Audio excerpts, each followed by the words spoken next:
I followed the recipe for this cake very carefully. I didn't leave anything out. And it came out perfectly. It's kind of like that in writing.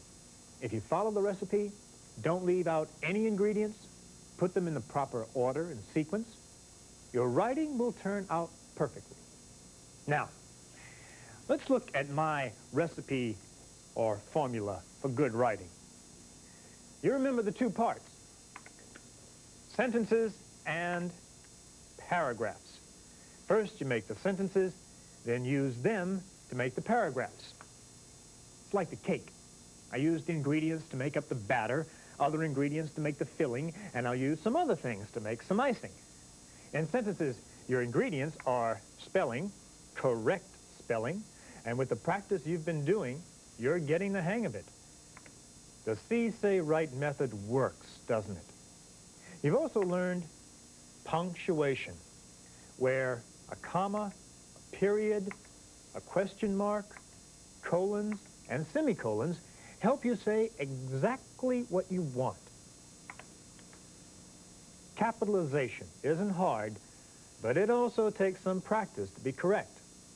We also spent some time, and I'm sure you put in some extra practice, at picking the right subjects and verbs, making them agree with each other in number and person, and having the proper tense in your sentences. The sentences were so much more powerful. They said just what you wanted when you used the best modifiers. Adjectives modify nouns and pronouns. Adverbs modify verbs, adjectives, and other adverbs. You stir all of them into good clauses and build your sentence from the clauses. I didn't leave out the flour, and you won't leave a clause behind trying to make it stand alone. Doesn't taste good. Then you can build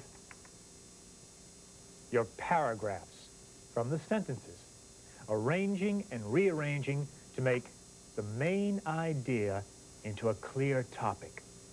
The rest of the sentences follow in a logical sequence. If something doesn't support that paragraph's main idea, leave it out. Oh, excuse me. Hello. Ah, yes, Mr. Edwards.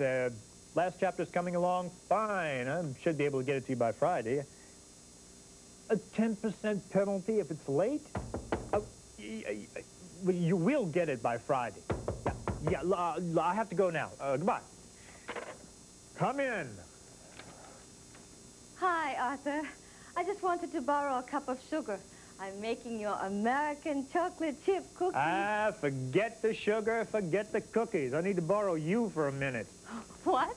Yeah, I really need some help to get this final chapter finished on time. I'd rather make cookies. Ah, come on now.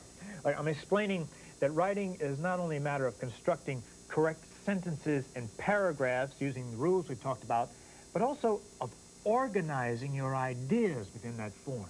Oh, I remember when you were teaching me about sentences. I was writing that office memo about Mrs. Johnson.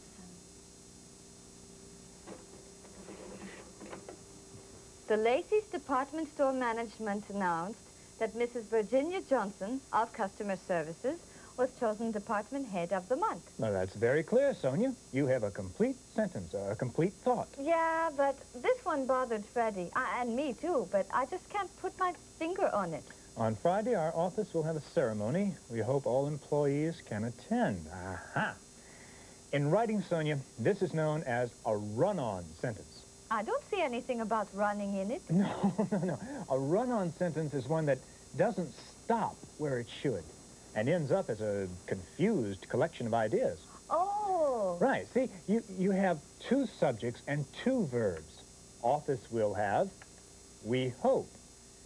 So, you can change the comma to a period and capitalize we. Now you have two complete correct sentences. Well, that's okay, I guess, but I wanted one sentence. Those ideas would go together well in one sentence. Oh, I'm so glad you're starting to think in those terms. Yes, you're right. You can combine those ideas into one sentence. Remember when we were discussing punctuation and the comma? Vaguely. Well, the comma, when used with connecting words like and, but, or. In other words, well, they can join two like sentences. Oh, well, then I might write, on Friday, our office will have a ceremony, comma, and we hope all employees can attend.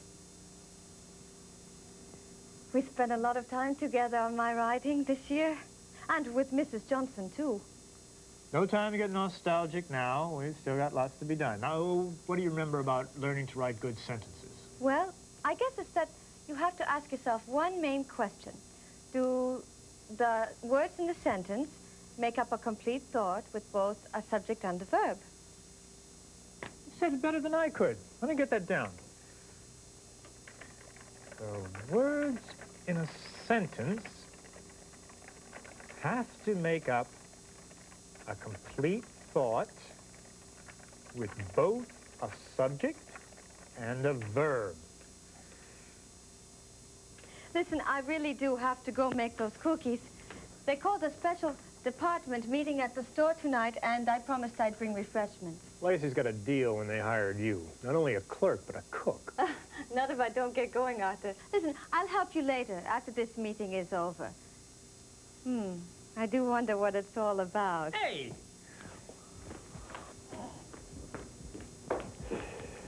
It has been rewarding watching her learn. Teaching Sonia helped inspire a lot of ideas that went into this book. And she didn't just sit and listen. She practiced. And her writing has improved a lot. But no matter how well you write, it's always important to check over your writing for errors. Write, revise, rewrite. I know from experience. Do you remember when I was rewriting one of the opening paragraphs of my book? I was explaining the proper form for paragraphs, and I had to go back and reorder my own writing. A paragraph should tell you clearly just what it's about, right from the beginning. Then the ideas should follow in a logical manner. The transitions from one sentence to the next should be clear and smooth. Look at this paragraph I wrote for the introduction of my book. A well-written application can help persuade an employer to hire a prospective employee. Good writing skills are valuable to the job applicant. Correct use of language implies that the applicant is capable and intelligent. Every paragraph should have one unifying idea. What is the topic that unifies these sentences? The sentences explain how effective writing can help you get a job, right? But we don't find out that's the main idea until the middle of the paragraph. Good writing skills are valuable to the job applicant. If we put that sentence at the beginning, we immediately establish the main idea for the paragraph. And you see how the next two sentences support the idea. They tell why good writing skills are valuable to the job applicant. First, a well-written application can help persuade an employer to hire a prospective employee. And second, correct use of language implies that the applicant is capable and intelligent. You see, there's a proper place for each sentence within a paragraph.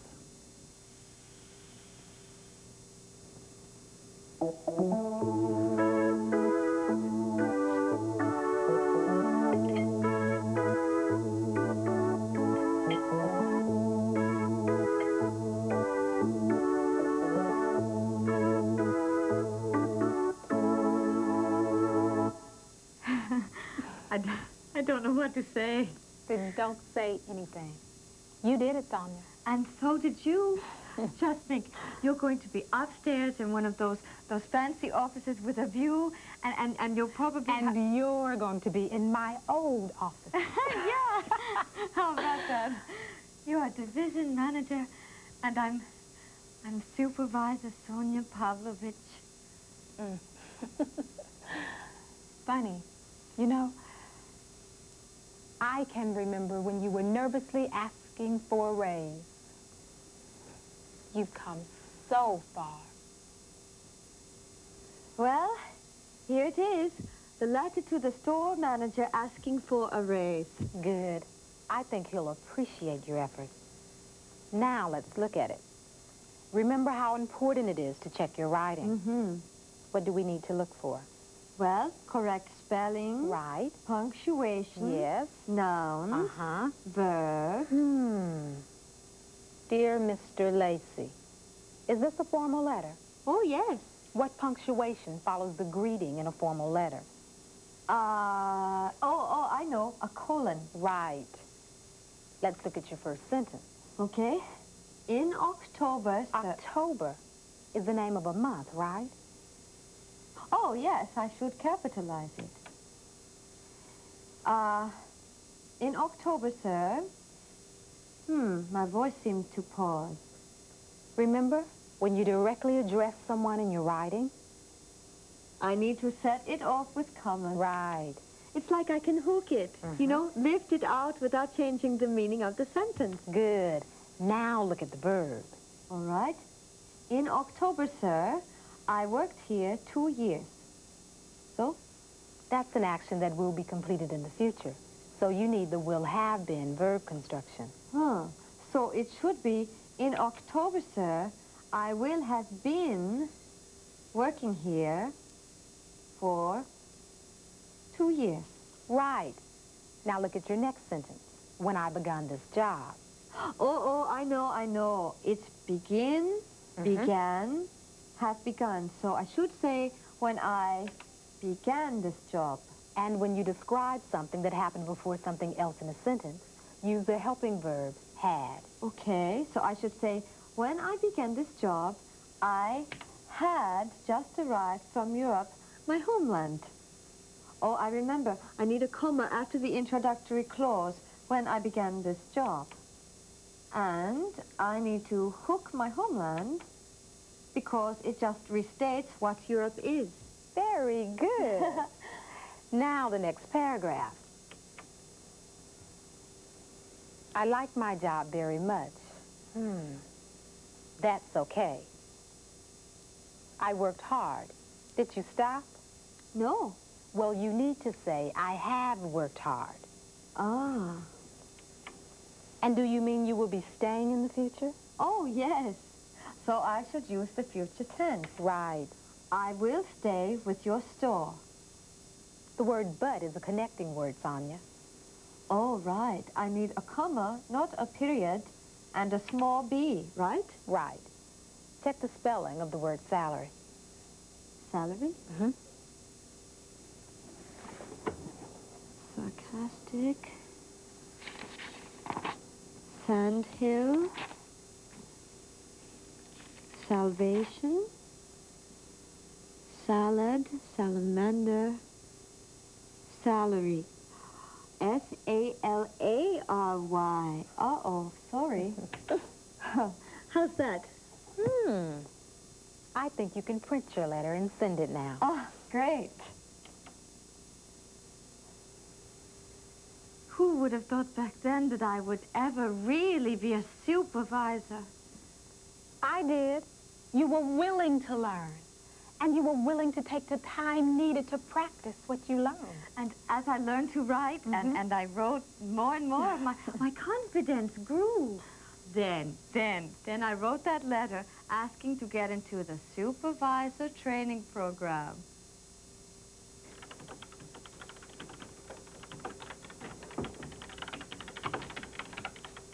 It's lunchtime, Sonia. What are you working on so diligently? It's that letter to Mr. Lacey. Oh. Would you take a look? Sure. I think my organizational skills make me a good candidate for a supervisor. I can keep an office running smoothly. And in Europe, where I was born, there are many government offices which must be run smoothly. Sonia, what does being born in Europe have to do with your skills in organizing? That shouldn't be there at all, or at least not in the paragraph. Well, I know about the offices back home. I used to hear Father talking, and I just thought I'd throw that in. In good writing, you just don't throw something in. What's the main idea of the paragraph? Well, I guess it's that I feel that I am qualified to be a supervisor. Good. Now think of something that supports that idea. Initiative. Mm-hmm. Organizational skills. Right.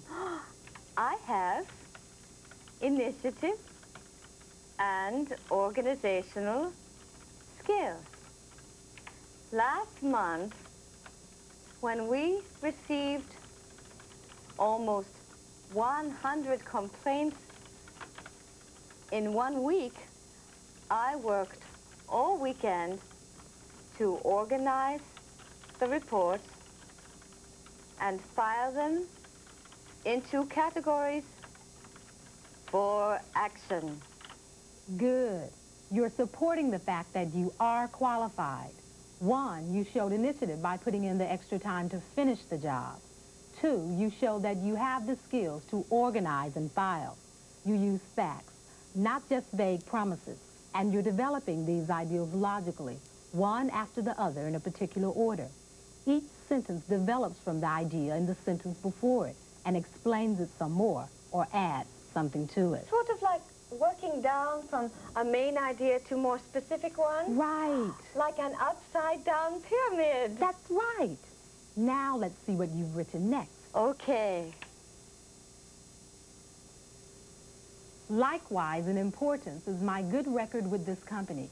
I rarely miss work by the reason of illness and often am the recipient of commendation from my supervisor. Well, that's a little wordy. Have you ever said to anyone, likewise in importance? No, but this is writing. If you wouldn't say it in conversation, then it probably sounds awkward to a reader's ear as well. How about changing that to equally important? Okay. Equally important is my good record with this company. And look at this next sentence. I rarely miss work by the reason of illness, and often am the recipient of commendation from my supervisor. By the reason of, can't you think of a better way to say that? By reason of. Because of illness? Better. Or could you say due to illness? Okay. I rarely miss work due to illness. And since illness and receiving commendation aren't too closely related, why don't you start a new sentence there? All right. I often am the recipient of commendation from my supervisor. It's wordy. Remember, get rid of as many extra words or unnecessary words as possible. How about this?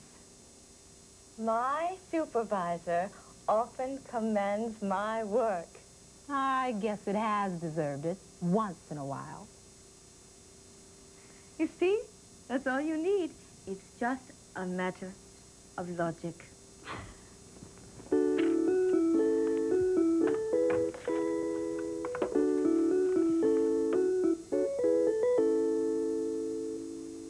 That is the most illogical thing I ever heard.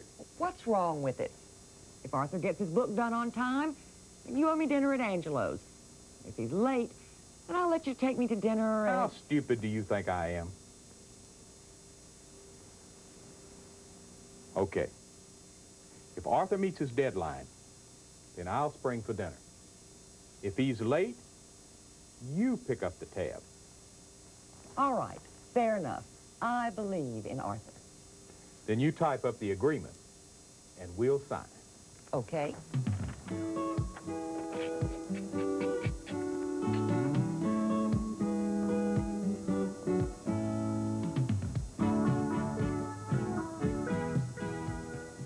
I feel so useless. I mean, they just announced your promotion and all, and, well, I'm still in the same old rut. Fix the boiler, fix the elevator, blah, blah, blah. Sonia, I'm glad you're here. We need to go over a few things about your new job. So what did you want me here for? Is a window stuck somewhere? Better. Oh, I get to climb down the elevator shaft. Even better. Your maintenance manual has been accepted by the entire Lacey's chain. What? Congratulations. Oh, wow. You're getting a 10% pay raise and you're being promoted to foreman. So all that work writing with the help of Arthur has paid off. What are the important ideas you need to write about? Okay, let's see. The elevator, has all these pulleys and cables. They need constant attention and upkeep. Attention and upkeep. Good. What else? All right, oiling the pulleys and gears are necessary. There's 2 main pulleys in each shaft. Pulleys in each shift. Okay, you've got those ideas down. Now, let's go back and decide what's the main idea of all this to write about in the beginning sentence. Then we'll use the remaining sentences to support or add to it. It seems to me that those first 2 sentences just about say what it's all about. If I could write them in one good sentence. How about this? The elevator, with all its pulleys and cables, needs constant attention and upkeep. Okay. Is that verb right? Pulleys and cables needs? That doesn't sound right. Wait a minute. Pulleys and cables are not the subject of that sentence. What is? Oh, I see. Elevator is a subject. That sounds right. Elevator needs constant attention. Yeah, that's a good main idea sentence. Now what do I write? Look at your next 2 sentences. Oiling the pulleys and gears are necessary. You know, it seems like I'll write about oiling the pulleys before I say that there are 2 pulleys. Maybe I should say there's 2 main pulleys in each shaft before I tell about oiling them. That sounds like a good idea, Freddie. Okay. There. But let's look carefully at those sentence structures. You've written that there's 2 main pulleys in each shaft. Pulleys is the subject.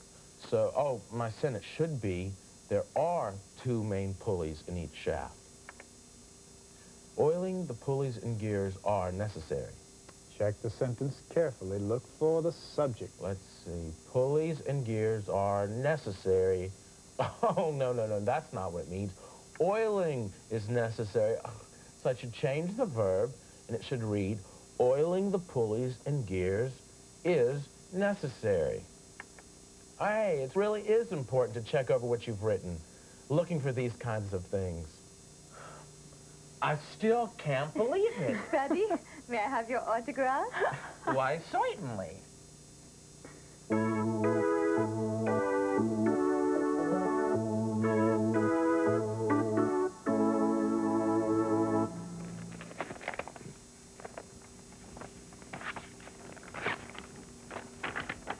Oh, Arthur, Freddie was so happy to get that raise.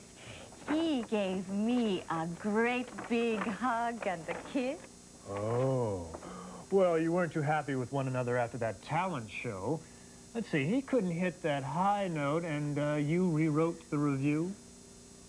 Hi, Sonia. This review is unfair, impossible, and I'm going to fix it.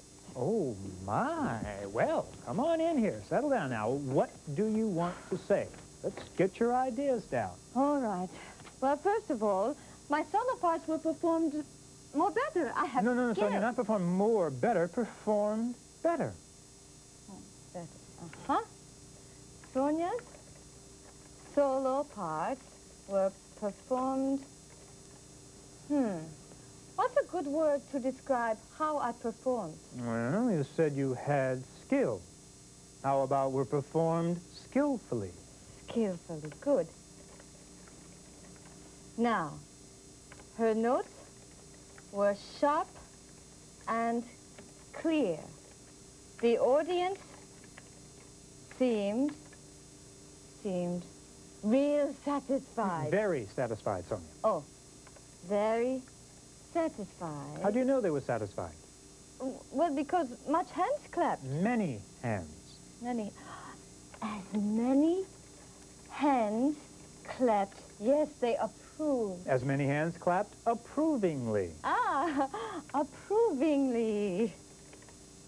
Did they want more? Did you do an encore? No. But it was all so very thrilling, exciting, fantastic, more brilliant. Oh, isn't Lacey so wonderful, fantastic? fantastic, exciting place to work. I mean, just look at what's happened to Freddie and me. Yeah, you certainly seem to be getting ahead. Faster than I am with this manuscript. I have to run downtown to deliver it to Mr. Edwards before 5. Well, listen, why don't we go together tonight and celebrate? Sounds good to me. I'll collect my paycheck, and then we can go to that little restaurant by his office. Angelo's? Yeah, that one. Let me go change my clothes. I'll only be a minute. I guess it just goes to show that with a little time and patience, things usually come together in the end. Sonia's career, my book, and if you take the time and patience to review the basics, your spelling, punctuation, capitalization, subject-verb agreement, logic, and organization, your writing will come together too.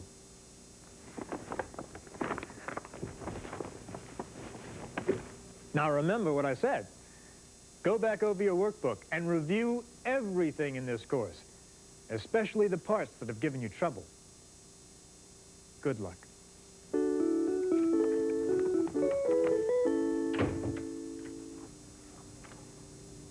Oops, you lose. I knew Arthur wouldn't let me down. Huh? Just a private joke between Brenda and me. A little joke buys a big dinner. Hey, you want to join us at Angelo's? Angelo? Oh, that's what Sonia and I were planning to celebrate. Hey, Freddie and Mrs. Johnson will be there, too, to celebrate their promotion. Maybe they have a table for 6. Oh, it's 6. You get complimentary Chianti. Ah, then a toast to us.